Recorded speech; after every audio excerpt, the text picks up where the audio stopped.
The critical patriot देखने वाले सब दोस्तों को खुशामदीद। आज एक दफा फिर स्वीडन के शहर स्टॉकहोम से मेरे साथ शरीके गुफ्तगू हैं professor doctor Ishtiaq Ahmed. Professor साहब से आज मैं बात करना चाह रहा हूं ऑब्जेक्टिव रेजोल्यूशन, जिसको करारदाद मकासद कहा जाता है पाकिस्तान में, और इसी तरह की एक करारदाद इंडिया में भी अप्रूव हुई थी। तो वो जो करारदाद है इंडिया की, वो 40 दिन दिए गए थे मेंबर्स को उसको डिबेट करने के लिए।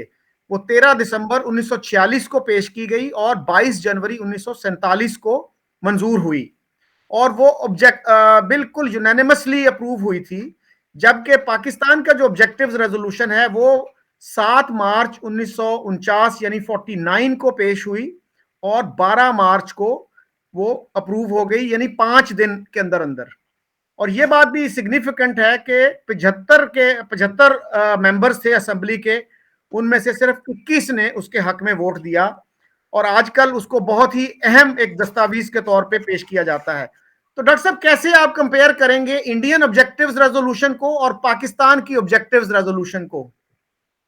देखें जी, पाकिस्तान का ऑब्जेक्टिव रेजोल्यूशन जो है ये उसके मुकाबले में बनाया गया ना, यानी हमारी तो ओरिजिनलिटी कहीं भी नहीं है, क्योंकि इंडिया ने एक ऑब्जेक्टिव रेजोल्यूशन पास किया था और उसके ऊपर फिर उन्होंने, जैसे आप बता रहे हैं, पूरी बहस की, 40 दिन लगे। उसके अंदर कई प्रोमिनेंट मुसलमानों का कंट्रीब्यूशन भी है। मौलाना हसरत Mohani for example spoke a lot on it, और भी कई नाम मुझे याद आ रहे हैं। जो हिंदू महासभा के मुखर्जी और ये कुछ लॉट उसको हिंदू राष्ट्र, हिंदू रिलीजन का एलिमेंट डालना चाहते थे, जिसको डिबेट करके डिफीट किया गया कि ये एक सेकुलर स्टेट बनेगी, ऑल इंक्लूसिव बनेगी, और religion and state would be two separate things, but all religions will be respected. जो उन्होंने किया भी हुआ है कि वहां पे आपको देखें, हिंदू जो फेस्टिवल्स हैं उनकी छुट्टियां भी होती हैं, होली प्रॉफिट की पैदाइश पे होती है, और दोनों ईदों की शायद छुट्टी होती है, एक की तो कम से कम होती है मुझे पता है, शायद दोनों की होती जी, होगी, दोनों की होती है जी। दोनों की होती है। गुरु नानक जी की पैदाइश पे भी होती है, तो उन्होंने वो सारे, और क्रिसमस पे भी होती है। तो उन्होंने जो प्रॉमिस किया वो अपनी कॉन्स्टिट्यूशन का उन्होंने हिस्सा भी बनाया है। ये एवरीबॉडी नोज के उसके ऊपर बहुत खुल के डिस्कशन हुई थी। पाकिस्तान ने ऑब्जेक्टिव रेजोल्यूशन सबसे पहले तो, वजह यह है कि इन्होंने स्टेट तो बना ली थी ना। मेरी जो आर्ग्यूमेंट है, मैं लेट मी रिपीट इट, कि जिन्ना की सारी जो है ना जीनियस अगर आप कह सकें, वो था कि एक दफा टू नेशन थ्योरी की बुनियाद पे पाकिस्तान की डिमांड कर देना, और फिर हर वो आर्ग्यूमेंट जिससे साबित हो कि हिंदू और मुसलमान कभी एक स्टेट में अमन से नहीं रह सकते, कभी दोनों मिलके एक पॉलिटिकल नेशन नहीं बना सकते। मैंने वो सारा अपनी जो किताब है, Jinnah his successes, failures and role in history, में पूरी डिटेल्स दे दी हैं, लिहाजा अब उसके ऊपर बहस की कोई गुंजाइश भी नहीं है। Here is the book. ठीक है, सही। क्योंकि nothing has been left to chance. मैंने कुछ छोड़ा नहीं है, जो भी जिना साहब ने रेलेवेंट कहा है वो वहां पे है। अब आ जाते हैं कि पाकिस्तान का ऑब्जेक्टिव रेजोल्यूशन आया क्यों और कैसे आया। देखें, पाकिस्तान बनने के बाद ये जो है, जिना साहब ने एक स्टेटमेंट नहीं दी कि कॉन्स्टिट्यूशन कैसी बनेगी। 11 सितंबर की स्पीच का, जिसका बहुत जिक्र होता है, उसके अंदर उन्होंने सिर्फ एक दफा किया जिंदगी में, एंड द ओनली टाइम, कि इस्लाम का कनेक्शन स्टेट के साथ मेंशन नहीं किया, जिसकी बुनियाद पे ये हमारे सो कॉल्ड लिबरल और लेफ्टिस्ट कहते हैं कि जी जिना साहब तो पाकिस्तान को एक सेकुलर स्टेट बनाना चाहते थे। मैंने कहा कि ये बिल्कुल अनकन्विंसिंग, अनवारंटेड, अनफाउंडेड क्लेम है। मेरे ख्याल से ये बिल्कुल बकवास है। अगर आप उनकी सब्सिक्वेंट स्पीचेस को देखें और 11 अगस्त का जो कॉन्टेक्स्ट है उसको जरा समझने की जरूरत है। ईस्ट पंजाब में मुसलमानों पे हमले शुरू हो चुके थे और खबरें वहां से आ रही थी, सीआईडी के कनेक्शन से थे कि अगर ईस्ट पंजाब से मुसलमान आने शुरू हुए तो क्या पूरे हिंदुस्तान से अगर मुसलमान आ जाएं तो पाकिस्तान तो कोलैप्स कर जाएगा। आपको बताएं अपना चौधरी साहब, 1947 में Punjab, Sindh, north west frontier जो अब खैबर पख्तूनख्वा है, और बलूचिस्तान की पॉपुलेशन 33.7 मिलियन ही थी, और दैट्स ऑल। अगर वहां से 30 मिलियन 35 मिलियन मुसलमान वो निकाल देते, और हमारे पास तो भी अपना क्या कहते हैं कागज नहीं थे, मेजें नहीं थी अपनी हुकूमत चलाने की, तो पाकिस्तान तो एकदम कोलैप्स हो जाता। ये तो मेहरबानी है नेहरू की और गांधी की। गांधी जी ने अपनी जान दे दी, नेहरू ने फिर उसको कंसोलिडेट करके ये जो हमले हिंदू महासभा कर रही थी और आरएसएस कर रही थी, वो इस ऑल वो जो है ना कॉलिंस की और लपेर की जो किताब है फ्रीडम एट मिडनाइट, उसमें उन्होंने जिक्र किया है बार बार जो हमले हुए जिनको रोका गया। तो that speech was a well calculated. Jinnah was, of all the political persons, the most sharp when it came to making statements. He sensed कि यहां पे अगर मैं इस्लाम का जिक्र ना करूं तो Indian government under moral obligation आ सकती है कि मुसलमानों को ना निकाले। बात यह है कि कांग्रेस का तो कभी प्रोग्राम ही नहीं था मुसलमानों को निकालने का, लिहाजा व्हाटएवर हुआ ये। उसके बाद 14 अगस्त को जब एक्चुअल माउंटबेटन, लेडी माउंटबेटन, सारे मेहमान आए हुए थे, रात को 13 को बैंकेट हुआ था जिसमें toast both had toasted to each others health and to the king's health in a very congenial, very friendly atmosphere. तो 14 तारीख को जब इनॉग्रेशन के लिए पहले Mountbatten spoke as the representative of the British monarch, तो उन्होंने कहा कि ठीक है, अब आपकी एक अपनी स्टेट बन रही है और मुसलमानों के अंदर बहुत बहुत बड़े रूलर हुए हैं। और he gave the example of emperor Akbar. Jinnah gets up 14 अगस्त, जबकि एक्चुअल इनॉग्रेशन है 14 अगस्त की स्पीच जो है, अभी कॉन्स्टिट्यूएंट असेंबली इनॉग्रेट तो नहीं थी हुई, only he was elected the president. वो तो पाकिस्तान की इंडिपेंडेंस के बाद ही हो सकती थी ना। तो जिन्ना साहब गेट्स अप एंड सेज कि ठीक है, Akbar was a great whatever, but our ideal is the holy prophet, Prophet Muhammad, who first defeated the Jews and Christians and then treated them ideally. बात यह है कि जिन्ना साहब ने ना कभी इस्लामिक लॉ पढ़ी थी, ना कभी हिस्ट्री की कोई सीरियस किताब पढ़ी थी, क्योंकि ये जो वो स्टोरी बता रहे हैं वो एक्चुअली डिफीट करना वाला है आफ्टर खैबर और बनु कुरैजा में जब डिफीट किया गया। और जिसका जो है ना वो क्या है यार, मिसाक मदीना, वो तो हुआ था जबकि होली प्रॉफिट और बाकी ये लोग मक्के से मदीने आए थे, वो इट्स अ डिफरेंट पैक्ट। तो तब तो डिफीट को ज्यूज को नहीं था हुआ, Jews were then part of the citizens of Medina. Lihaza Jinnah was not well read in anything except law books, और यहाँ पे he made a major blunder, but he got away by saying कि पहले उन्होंने defeat किया, मैंने पूरा coat किया है, and then he treated them ideally. तो यहाँ से अपन अंदाजा लगा लें कि this is the background. तो 11 ऑब्जेक्टिव रेजोल्यूशन जब अब आता उसके बाद जब इन्होंने ये स्पीच की तो जो मौलवियों ने उन पर जोर दिया लाहौर के अंदर, और ये जिन्ना साहब ने इजाजत दी हुई थी कि मौदूदी को रेडियो पाकिस्तान पे इस्लाम पे लेक्चर देने के लिए इनवाइट किया हुआ था, तो उसी दौरान उनको इनवाइट कर लिया गया लॉ कॉलेज लाहौर में, जहां पे उन्होंने कहा कि पाकिस्तान तो इस्लाम के नाम पे लिया गया है and therefore under Islamic law it should B an Islamic state. तो जिन्ना साहब ने फिर जाके 25 ये हुआ था नवंबर 1947 में मौदूदी की स्पीच, या दिसंबर में। So a few weeks later, 2-3 weeks later, on the 25th of January 1948 at the Karachi Bar Association meeting, he said कि people asked me what is, he was in a very angry mood. People asked me what will be the constitution of Pakistan. What a question to pose.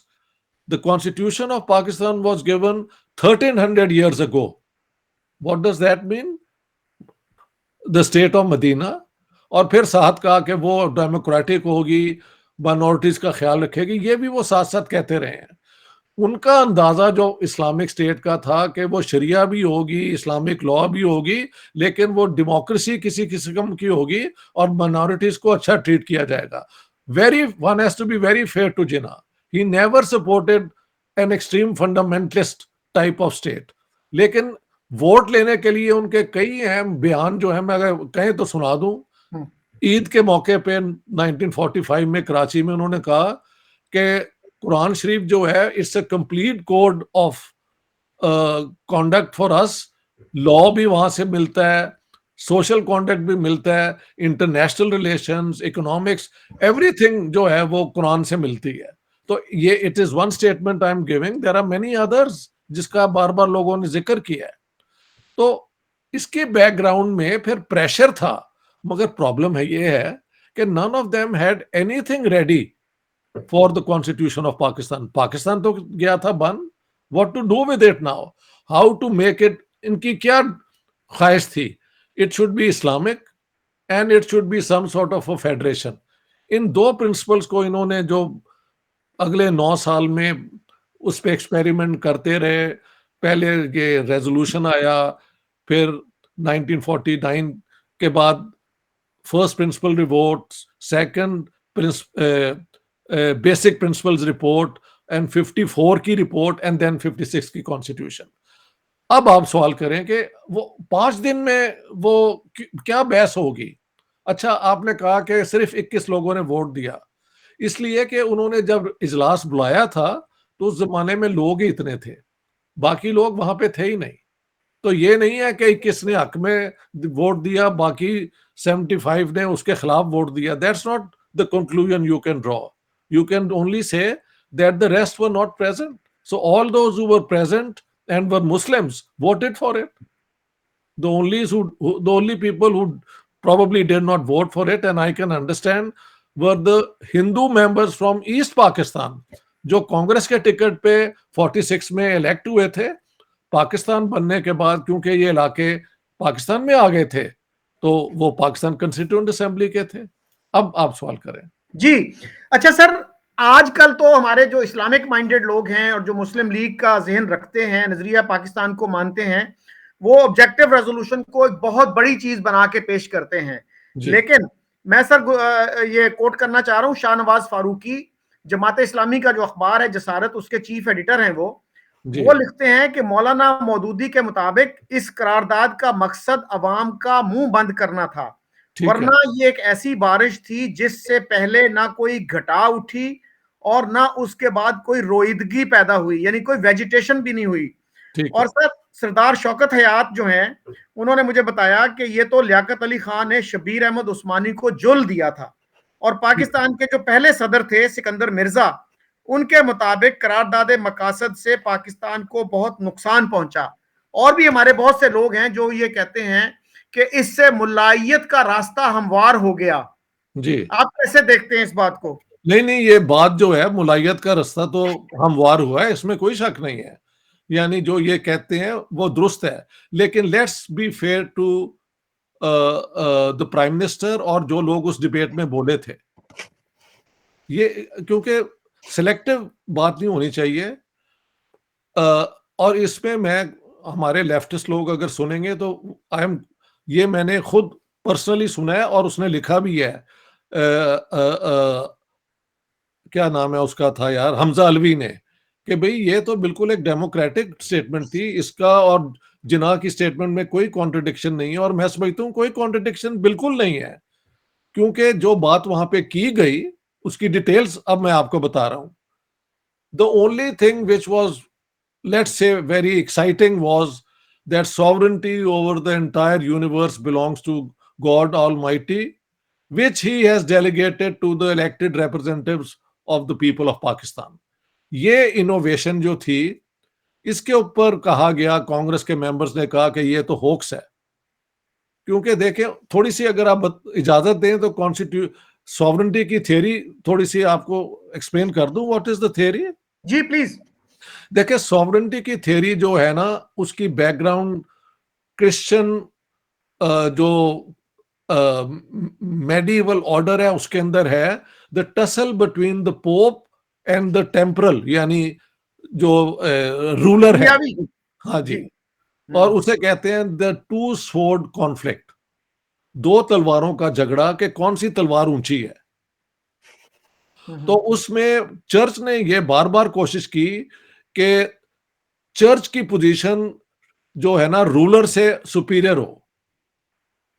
और आज तक अगर आप देखें England के अंदर भी जो अब इन्वेस्टिचर होता है ना नए मॉनर का, तो आर्च बिशप ही करता है, तो सब सिंबॉलिकली वो बात मानी भी गई।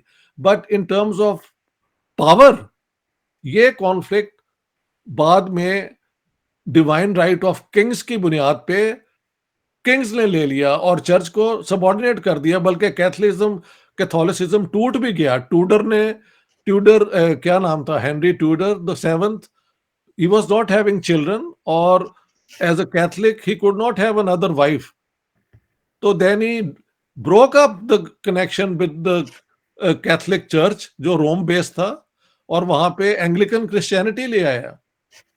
हाँ जी, to be able to marry and find an heir for himself. तो बात ये हो रही है कि church lost out to the temporal rulers, that's the point I am trying to make. लेकिन for a long time sovereignty belong to the ruler. कहा जाता था कि the ruler has some magical powers from the king, उसे कहते थे the royal touch. और the king was, उसे कहते थे the divine right of Kings. लेकिन मैकियावेली के बाद उसने कहा कि कोई divine right of king kung कोई नहीं है, और ये जो पोप है ये तो सब फ्रॉड है, इन्होंने इटली का सत्यानाश कर दिया है। जो रूलर बन जाए वो ही है सॉवरन। और उसके बाद हॉब्स, लॉक और रूसो की जो थ्योरी है सोशल कॉन्ट्रैक्ट की, आप देखें मैकियावेली, हॉब्स, लॉक, रूसो अगर आप पढ़ लें तो चारों के अंदर the sovereign is an earthly body. सही। जो एक डिवाइन रूट्स थे उनको खत्म करके उन्होंने लोगों के अंदर ले आया वन रूलर जो हॉब्स है, और द होल कम्युनिटी जो रूसो है, और the elected representatives of the people जो लॉक है। सो जो मॉडर्न पीरियड की सॉवरेनिटी है उसमें divine origins of sovereignty has been discarded. लेकिन हमने जब सॉवरेनिटी का ये दोबारा डिबेट शुरू किया by saying sovereignty belongs to God, तो हम वो पेपल थ्योरी की तरफ जा रहे थे। We went back to the medieval order. So ये वहां से लेके आए idea that sovereignty belongs to God. जी सर। अच्छा सर, हामिद खान ने बड़ी अच्छी किताब लिखी है इस पे, कॉन्स्टिट्यूशनल और पॉलिटिकल हिस्ट्री पे। जी। और हामिद खान आपको पता है कि तहरीक इंसाफ के फाउंडर्स में से हैं, अगरचे आजकल वो पार्टी से जरा दूर हैं। तो उन्होंने सर ये लिखा है और इसको रिग्रेट किया है कि उस वक्त की गवर्नमेंट ने जो भी अमेंडमेंट्स प्रपोज की थी अपोजिशन ने उनको रिजेक्ट कर दिया और गोया बिल्डोज किया गया इस रेजोल्यूशन को। बिल्कुल सही सर है। इसमें सर बड़ी इंटरेस्टिंग बात यह है कि आप कैसे एक रियासत कैसे यानी पूरी यूनिवर्स के बिहाफ पे आप कैसे एक डिक्लेरेशन दे सकते हैं। ये कहती है, ये रेजोल्यूशन स्टार्ट होती है कि जी sovereignty over the entire universe belongs to Allah almighty. तो पाकिस्तान की हद तक तो चलें, आप कहें जो भी कहें, अगरचे ये कॉन्सेप्ट जो है सॉवरेनिटी का, ये पॉलिटिकल साइंस का कॉन्सेप्ट है, ये रिलीजन का, थियोलॉजी का कॉन्सेप्ट नहीं है। तो हमने इसमें थियोलॉजी को सेड़ दी, ये क्या चक्कर था? बात ये है कि मुसलमानों में शायरी से ये आते हैं प्रोज की तरफ। तो डेकोरेटिव लैंग्वेज जो होती है ना, पॉम्पस लैंग्वेज, वो इस्तेमाल करना हमारा करेक्टर है।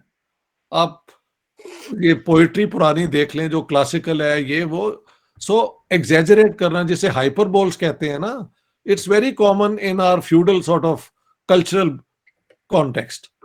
तो sovereignty over the entire universe belongs to God almighty. Allah का बाद में लेके आए हैं, ओरिजिनल में गॉड ऑलमाइटी लिखा हुआ है, मेरे पास वो पूरा ट्रांसक्रिप्ट है, बाद में उसे अल्लाह कर दिया। Well it's the same thing, लेकिन ओरिजिनल में गॉड ऑलमाइटी वाला है। इसकी क्या जरूरत है? Because ultimately what you are saying कि ये सारा यूनिवर्स खुदा ने बनाया है, it's no statement as such, क्योंकि सॉवरेंटी तो वो होती है जो कि देखें, इसके ऊपर फिर यौम बोधान की थ्योरी है, और ये कि सॉवरेन जो है वो एक कॉन्क्रीट टेंजिबल कोई होता है, तो जो खुदा है वो तो टेंजिबल है ही नहीं है। और इसमें कहा गया है to be delegated to the elected representatives of the people of Pakistan. So ultimately, God's sovereignty will be exercised by the elected representatives. इसमें वो क्या कहते हैं, तिगड़म क्या है? what is the problem with this? The problem is, ये भी sovereignty की एक है कि sovereignty divided is sovereignty destroyed. Sovereignty can only exist in one place and not in two. तो by saying it will be delegated to, इसका मतलब क्या है कि जो इस्लामिक लॉ शरिया है ना, वो सुप्रीम लॉ है पाकिस्तान का, उसकी इंटरप्रिटेशन इलेक्टेड रिप्रेजेंटेटिव्स करेंगे। इस तरह इन्होंने उसका एक सिंथेसिस बनाया है। लेकिन सर सॉवरेंटी तो गॉड की है ना। देखें, हॉब्स का, लॉक का, रूसो का जो सॉवरेन है ना, वो आइडेंटिफाइबल है, और वो ह्यूमन है और रियल है, कलेक्टिव भी है, इंडिविजुअल भी है। उन्होंने वो पुराना आइडिया पोप वाला खत्म कर दिया ना, हमने तो मेडिवल वाला रखा। तो sovereign is God, but if God can not himself come and set things right, then who will do it? Elected representatives of the people of Pakistan. तो इस तरह इन्होंने अपनी तरफ से रिजॉल्व किया। लेकिन जो बात इसमें कंसीड कर दी गई, जो डेंजरस थी, कि सॉवरेंटी जो शरिया है ना, वो is over and above the right of interpretation. The elected representatives have only the right of interpretation, not to go against the sharia. ये है प्रॉब्लम। अच्छा सर, इसमें आजकल मेरा नहीं ख्याल कि कोई भी जदीद रियासत जो है वो सॉवरेंटी को खुदा के सपुर्द करती है इस सेंस में। और सर इसमें यह भी कहा गया था, the principles of democracy, freedom, equality, tolerance and social justice as enunciated by Islam shall be fully observed. उस पे जो नॉन मुस्लिम मेंबर्स थे, खासतौर पे चट्टोपाध्याय, उनकी तकरीर बड़ी पढ़ने वाली है। उन्होंने ये कहा था कि भाई ये इनंसिएटेड बाय इस्लाम, इसका मतलब है कि मौलवी उसको इनंसिएट करेंगे, मौलवी एक्सप्लेन करेंगे। और उन्होंने मौलाना मौदूदी का हवाला दिया कि मौलाना मौदूदी तो इक्वालिटी के कायल नहीं हैं, वो नहीं मानते कि मुस्लिम्स और नॉन मुस्लिम्स जो हैं वो बराबर के शहरी हो सकते हैं। In Maududi's world view, Muslims and non Muslims are not equal citizens. तो उस पे एक गवर्नमेंट के बंदे ने फिर कहा था कि हम मौलाना मौदूदी के मानने वाले नहीं हैं। आपको पता है मौलाना मौदूदी कहाँ हैं? इस वक्त वो जेल में हैं। जी, ये भी बड़ी इंटरेस्टिंग बात थी। जी, बात यह है कि जेल में मौलाना मौदूदी इसलिए थे कि उस जमाने में कश्मीर की जंग चल रही थी, और जब उन्हें कहा गया कि आप भी फतवा दें कि ये एक जिहाद है, तो ही रिफ्यूज्ड। उन्होंने कहा कि इस्लामिक स्टेट पहले डिक्लेयर करो पाकिस्तान को, तब एक इस्लामिक स्टेट जिहाद कर सकती है। एक स्टेट जो अभी अपना आइडेंटिटी, अपनी कॉन्स्टिट्यूशन, अपनी लॉ ही क्लियर नहीं करती, वो जिहाद नहीं करती, वो वॉर ऑफ एग्रेशन करती है। सो मौदूदी वाज क्लियर, इसलिए उसको जेल में डाला हुआ था।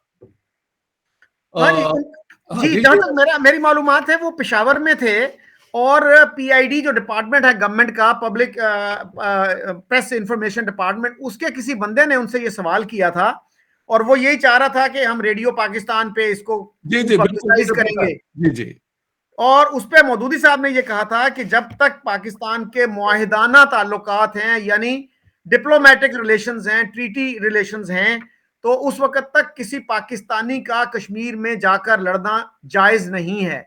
और उसको फिर इंडियन मीडिया ने भी बड़ा उठाया था, जिसकी वजह से गवर्नमेंट ऑफ पाकिस्तान को बड़ी एम्बेरसमेंट हुई और मौदूदी साहब को जेल में डाल दिया गया। और ये बात भी दुरुस्त है, इस्लामिक लॉ के मुताबिक जब आप जिहाद डिक्लेयर करते हैं तो then it's the enemy state, तो उसके साथ डिप्लोमेटिक रिलेशंस तो नहीं ना हो सकते। So he was making an honest clear Islamic law based argument. बिल्कुल दुरुस्त है, ऐसे ही हुआ है, बिल्कुल मुनासिब बात है। उन्होंने इस्लामिक लॉ को वही किया है जो कि इस्लामिक लॉ के अंदर लिखा हुआ है। He was not saying something wrong. बल्कि इसके आजकल बरक्स तो अगर आप इजाजत दें तो जी।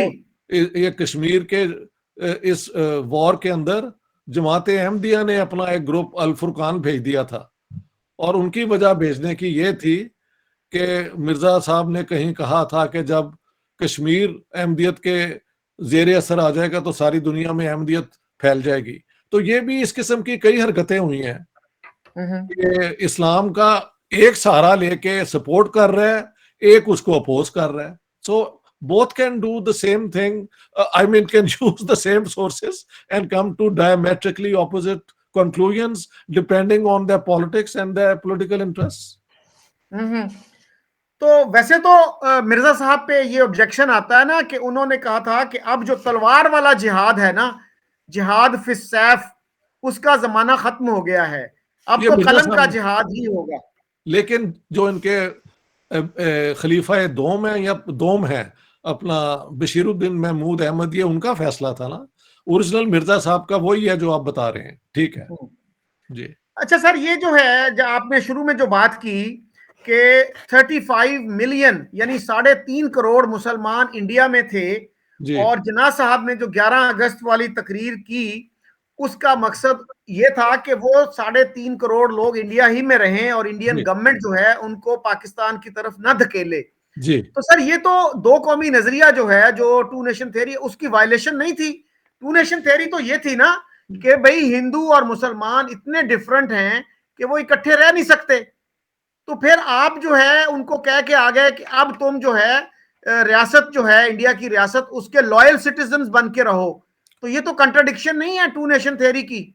जिन्ना साहब की तकरीरों के अंदर इतनी ज्यादा कॉन्ट्रडिक्शन है कि अगर आप चाहें तो एक पूरी सिटिंग हम उस पर रख लें to point out how he contradicts himself all the time and doesn't realise it because he was a lawyer. देखिए, कोर्ट के अंदर जज के आगे जो भी आप आर्ग्यूमेंट देते हैं वो केस जीतने के लिए होता है।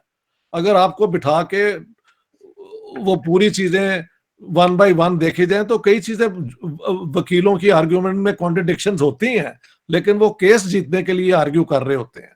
तो बिल्कुल आप बिल्कुल ऐसे ही कह रहे हैं। एक और आप जिसका आपने भी जिक्र किया अपने कई अपना प्रोग्राम्स में, और मैंने अपनी किताब में भी लिखा है, 30 मार्च 1941 को ये पूरा सवाल पब्लिक हो गया था जब कानपुर में जिन्ना साहब से पूछा गया कि जहां 1940 का रेजोल्यूशन आ चुका था ना, कि जहां पाकिस्तान बना रहे हैं नॉर्थ वेस्ट और नॉर्थ ईस्ट में, वहां तो पहले ही पाकिस्तान है, मुसलमानों की इलेक्टेड गवर्नमेंट्स हैं, चीफ मिनिस्टर सारे मुसलमान हैं, हमारा क्या बनेगा जो हम हिंदुस्तान में रह जाएंगे। तो उन्होंने जो स्टेटमेंट दी आप भी जानते हैं, मैं भी जानता हूं कि आई विल मेक 2 करोड़, हालांकि फिगर होना चाहिए था 3 crore, 2 crore Muslims taste, I think, martyrdom and get smashed. My words are correct. आप भी टेस्टिफाई कर रहे हैं ना, यही वर्ड्स है जी ना जी जी। तकरीबन। एंड हैव 7 करोड़ लिबरेटेड, कहना चाहिए था 3 crore smashed and 6 crore liberated. लेकिन ये तो उन्होंने तो खुद एडमिट कर दिया कि मैं इनको कुर्बान कर दूंगा इनको आजाद कराने के लिए। तो जिन्ना साहब की बातों के अंदर एथिकल बुनियादें जो हैं वो इतनी मजबूत नहीं है। He just wanted India to be partition to create Pakistan, और उन्हीं की मेहनत से ये फिर पाकिस्तान बना भी है। जाहिर है अंग्रेज का फैसला यही था कि ठीक है इनको पाकिस्तान दे दो, और ये पाकिस्तान हम इस्तेमाल करेंगे सोवियत यूनियन के खिलाफ, जो फिर उन्होंने 78 के बाद करना किया भी। अफगान जिहाद पाकिस्तान के जरिए ही हुआ ना। तो ये सारी चीजें मेरी किताबों के अंदर एक के बाद एक कनेक्टेड है। There is no mystery for me anywhere left. अगर आप सब पढ़ लें तो एवरीथिंग फॉल्स इनटू प्लेस। तो सर इसी तरह से अब देखिए कि जैसे जूनागढ़ की एक्सेशन कबूल की गई, जी आजकल हमें कहा जाता है कि जी पार्टीशन का जो प्रिंसिपल था उसके तहत कश्मीर हमें मिलना चाहिए था। जी। तो फिर आपने जूनागढ़ की एक्सेशन किस लॉजिक के तहत कबूल की? उसका ना तो बॉर्डर कंटिगुअस था, ना आबादी की अक्सरियत मुसलमान थी। तो ये भी तो एक कंट्राडिक्शन है ना। और फिर सर जोधपुर की जो स्टेट थी, हाँ, it was a Hindu majority state, उसको जिन्ना साहब ने पाकिस्तान में शामिल करने की भरपूर कोशिश की और उनको ब्लैंक चेक दे दिया कि जो चाहें आप कंडीशंस लिख लें और आप पाकिस्तान का हिस्सा बन जाए। तो क्या क्या मंतक थी उनकी, क्या चाहते थे वो? जिन्ना साहब वॉज फिक्सेटेड कि इंडिया को मैंने पार्टीशन करवाना है, इंडियन यूनिटी को डिस्ट्रॉय करके कांग्रेस को हराना है, उसको ह्यूमिलिएट करना है। और जितनी ज्यादा ये टूटा उतना ही उनको वो सेंस ऑफ अचीवमेंट था। क्योंकि इन्होंने हैदराबाद की वजह से कश्मीर भी तो लूज किया है ना, उस पे भी आए आप। अच्छा भला इंडिया कह रहा था कश्मीर रख लो, हैदराबाद पे आप हमें तंग मत करो। And you know and I know, Mountbatten ने पहले ऑफर की, उसके बाद मैंने चौधरी मोहम्मद अली की वो जाके जिन्ना को मिले और ऑफर भी किया। और उनके जो वर्डिंग है चौधरी मोहम्मद अली के mister Jinnah didn't seem to be interested, Jinnah the great tactician seem to be aiming for some higher stakes. What did he mean higher stakes? था कि जिन्ना को ये फौजियों ने कहा होगा ना, अकबर खान ने, और कह दी आप बस हमें इजाजत दे, हम तो हिंदू क्या लड़ सकते हैं हमारे साथ, हम पूरा कश्मीर ले लेंगे, तो हैदराबाद हम क्यों हाथ से जाने दें। वो तो फिर इंडिया ने जंग लड़ के जितना कश्मीर उनके हाथ आया वो रख लिया, और हैदराबाद में आप कुछ भी नहीं कर सके। ये सारा कुछ क्लियर है। आप जीए नूरानी की किताब पढ़ लें जो कश्मीर के ऊपर है, और एक हैदराबाद पे है, वो कहते हैं कि नवाब ऑफ हैदराबाद, वो क्या नाम था उसका, निजाम ऑफ हैदराबाद को इन्होंने, जिन्ना साहब ने कहा कि आप इमाम हुसैन की तरह कुर्बान होने को तैयार हो जाएं। यार लोगों से इमाम हुसैन बना के कुर्बानियां दिला रहे हैं, 2 करोड़ 3 करोड़ मुसलमानों को कह रहे हैं कि आप कुर्बानी टेस्ट कर लें और मैं आपको स्मैश करा दूंगा। और नेहरू को बाद में खत लिख रहे हैं कि मेरा घर जो है बॉम्बे वाला, प्लीज ये मेरी प्रॉपर्टी ही रहने दो। अब आप इसको मॉरली कैसे जस्टिफाई करते हैं? बात यह है पाकिस्तान में ये कहना जो है ना, ये जुर्म है। लेकिन बात यह है कि हक की बात तो यही है ना, कि वहां पे ये कह दिया, हैदराबाद भी गया हाथ से, कश्मीर तो गया ही गया। और जो आज फिर वो हिंदू, मैंने आज ही प्रोग्राम बनाया जो मैंने शायद आपको भेजा या नहीं भेजा, जिसमें ये धर्म संसद वालों ने जो किया है कि जी मुसलमानों को जेनोसाइड किया जाए। तो ultimately if this is happening, और इस अव्वल तो होएगा नहीं, तो जिन्ना साहब ने तो कहा था मैंने इन्हें स्मैश करा देना है, तो हम फिर क्या शोर मचा रहे हैं? तो आप कह रहे हैं कि जिन्ना साहब की कॉन्ट्रडिक्शंस, मैं कहता हूं उनके हर एक्ट के अंदर कॉन्ट्रडिक्शन आप पा सकते हैं, because he was a lawyer, he was not a philosopher, he never read a book of philosophy, he was not a historian, he never wrote anything on history. वो लॉ का क्या जानते थे, इस पे भी कुछ लोगों के क्वेश्चन है कि कोई लॉयर इतने ग्रेट नहीं थे। कोर्ट के अंदर जो इंटेरोगेशन करते थे वहां वो जो है, वो जो होते हैं यार, people who were being examined, हाँ जी, उनको कंफ्यूज कर के केस जीत लेते थे। और एक और बात मैंने सुनी है कि जिन्ना साहब never lost a case, he lost many cases. तो हमारे यहाँ मिथ जो बनाई जाती है वो परफेक्शन की है ना, कि जिन्ना में कोई खराबी नहीं होनी चाहिए। That's right. तो ये कहता हूं। एक और बात आपके प्रोग्राम में, क्योंकि आपकी फॉलोइंग बहुत बड़ी है, जिन्ना साहब और उनकी बेटी थी कि नहीं, ठीक है, उन्होंने एक गैर मुस्लिम से शादी कर ली, ठीक है, और इस्लामिक लॉ के मुताबिक शरिया, अगर आप हनफी लें सुन्नियों की, जाफरी लें शियाओं की, तो चाइल्ड और who ever is a non Muslim can not inherit your property, इस किस्म की कुछ लॉ है। चलो ठीक है, लेकिन Shia law and Sunni law gives you the chance to gift property to anyone. वो अपनी बेटी को गिफ्ट कर देते जब पाकिस्तान बन गया, नहीं किया, आज तक उस झगड़े में है। बल्कि मैं इसके ऊपर आर्टिकल लिख रहा हूं कि नेहरू को जो उन्होंने खत लिखा है उसमें और क्या क्या लिखा है, why he wanted to hold on to Pakistan. मैं आज नहीं बताना चाहता, but it will be publish. तो वो बिल्कुल एक ओनर की जो कंसर्न्स हैं सिर्फ वो ही हैं, there is no higher principle involve. लेकिन लोगों को कहा कि तुम इमाम हुसैन की तरह शहीद हो जाओ, 2 करोड़ को कहा कि मैं तुम्हें तबाह करवा दूंगा, अपना कोई नुकसान नहीं होने दिया। अच्छा सर, मैंने तो यहां तक सुना है, एक सीनियर जर्नलिस्ट मुझे बता रहे थे कि नेहरू म्यूजियम में वो घूम रहे थे और वहां उन्होंने जिन्ना साहब का एक खत देखा जिसमें उन्होंने ये लिखा नेहरू को कि मेरा घर किसी को अलॉट मत कीजिएगा, और ये घर जो है मुझे बहुत अजीज है, मैंने एक एक ईंट अपनी आंखों के सामने लगवाई है, मुझे सेंटिमेंटल अटैचमेंट है इससे, और मैं अपनी जिंदगी के आखिरी दिन यहां गुजारना चाहता हूं। इस हद तक है वो। ये आखिरी दिन वहां गुजारना चाहता हूं बिल्कुल नहीं है, वो खत मेरे पास है, वो सारा मेरे पास है। हम्म, ये लोग ऐड कर देते हैं। पहली बात हम्म, यही है कि उन्होंने जो बात वहां पे की है वो मैं पब्लिश कर रहा हूं, उसमें आप पढ़ लेना। उस लेटर के अंदर ये कोई नहीं है कि मैं आखिरी दिन आके तो बॉम्बे रहना चाहता हूं। I didn't notice it, I read it again, but I am sure कि ऐसी कोई बात नहीं है। अलबत्ता ये जरूर कहा है कि इसकी एक एक ईंट मैंने चुन के रखी है। वहां पे एक्चुअली झगड़ा ये था कि इसको किराए पे किसको देना है, अब मैंने आपको बता ही दिया है। हम्म, और ये कह रहे थे कि किसी डिप्लोमेट की फैमिली को देना ताकि वो किराए ज्यादा देते हैं, और नेहरू ने बिल्कुल नहीं कहा कि हम आपका घर लेना चाहते हैं। झगड़ा यही है कि ये घर वहां रह गया है, इसका करना क्या है, तो किराए पे किसको देना है, ये झगड़ा है। यार आज आपने बगैर मेरी पब्लिकेशन से मुझे कवा लिया, बगैर, ठीक है, this is I have got the letter, you want me to read it, hmm. ये मेरे पास पड़ा जी हुआ था। जी, अगर हैंडी है तो पढ़ दीजिए, फिर हम कंक्लूड करते हैं। ये सारी रिपोर्टिंग है इंडिया के first high commissioner to Pakistan, उनका नाम था श्री प्रकाशा। ये उनकी किताब है, Pakistan birth and early days, Meenakshi Prakashan, Meerut, Delhi, Calcutta, this was published. और उसके अंदर जो रेलेवेंट पोर्शन है मैं आपको पढ़ के दिखाता हूँ। हाँ, an interview with Mr. Jinnah in this interval would be worth recalling and recording. His heart was very much in his two houses at Bombay and Calcutta, perhaps the only things that still bound him to his old country. He had already successfully negotiated for the sale of the Delhi house and was waiting for the finalization of the necessary formalities. That is Delhi.